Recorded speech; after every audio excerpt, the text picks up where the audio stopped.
mengulas sedikit tentang seminar bahaya okultisme terhadap pemuda remaja khususnya di GPPIK yang dilaksanakan pada tanggal 23 Juni 2026 dalam rangka PRP di GPPIK Immanuel Senakin.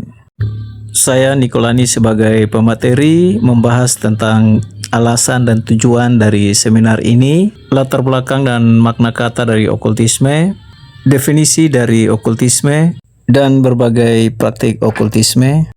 Dua jalur okultisme dapat masuk ke dalam kehidupan seorang pemuda remaja, beberapa contoh bahaya dari okultisme, dan dua cara pemuda remaja dilepaskan dari okultisme, yaitu pertama, pelepasan sementara, dan kedua adalah pelepasan selamanya atau permanen.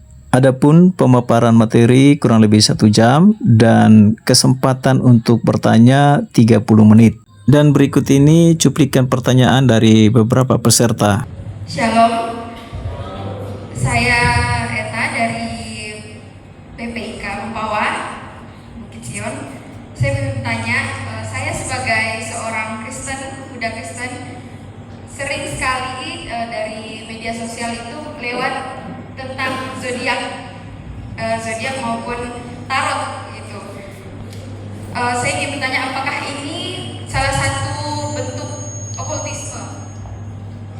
Apakah ini adalah salah satu bentuk okultisme, dan bagaimana cara kami sebagai remaja Kristen, pemuda Kristen, tahu batasan yang mana budaya, yang mana praktik okultisme? Saya Widat Pratistyo, saya dari Balai Karangan GPPIK Indonesia. Di sini lebih ke modern ya. Di era modern ini kan ada konsep namanya seperti hukum tarik menarik atau meditasi transendental, manifestasi pikiran hingga pemanfaatan energi alam semesta menjadi sangat populer kan? Apakah praktik-praktik psikologis yang memanfaatkan kekuatan pikiran ini termasuk dalam kategori okultisme modern yang tersumbu atau sekadar sains psikologi yang sepenuhnya berubah? Bagaimana okultisme masuk ke hidup remaja? Yang pertama ada yang mutasi. Saya ada beberapa kali bertemu dengan anak yang sebenarnya dia tidak percaya okultisme, tapi orang tuanya sangat menghidupi okultisme. Jadi bagaimana? Apakah bisa dia hanya ya udah tadi ikut, misalnya orang tuanya kasih jimat, dia pegang aja, tapi sebenarnya dia tidak menghidupi itu. Nah, apakah itu termasuk mengikuti atau tapi dia tahu dia nggak percaya, dia nggak menghidupi itu? Kemudian yang kedua, ini saya namakan okultisme modern, Pak. Sorry, yang pertama tadi apakah bisa seorang anak itu dia tidak percaya okultisme, tapi karena pengaruh orang tuanya kuat, intinya dipaksa orang tua, akhirnya dia mau nggak mau ya udah kalau dikasih jimat dia ambil aja, tapi dia tidak menghidupi jimat itu atau tidak percaya hanya demi untuk orang tuanya, karena ada beberapa orang tua yang memaksakan apa yang. Berarti maksudnya apakah bisa anak ini disebut ikut okultisme atau tidak, begitu? Dan bagaimana cara melepaskan? Karena berkaitan dengan orang tua ya. Kemudian yang kedua adalah saya tadi langsung catat di sini okultisme modern. Saya nggak tahu ya Pak, tapi mungkin pemuda dan remaja kalau udah mendengar dukun, sebagian udah langsung nggak percaya, benar nggak? Udah langsung menolak. Tapi ada beberapa Pak yang membawa nama Tuhan.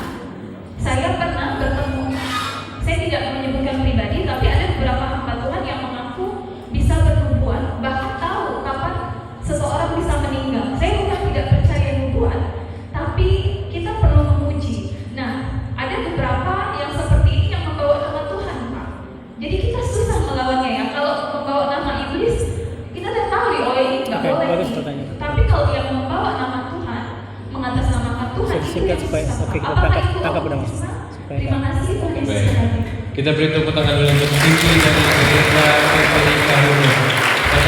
Dari GPPIK Getsemani Mandor.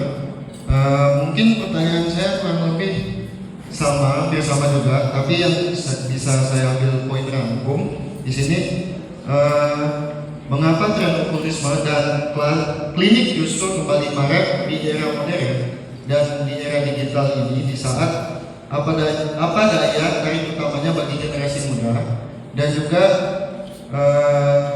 apakah di sini termasuk juga terkaitan dengan pasif dan aktif tadi itu mengenai psikis, mental, jiwa maupun batin? Itu saja. Iya. Jadi saya mau bertanya, ini cerita bukan dari saya pribadi, tapi dari saudara saya.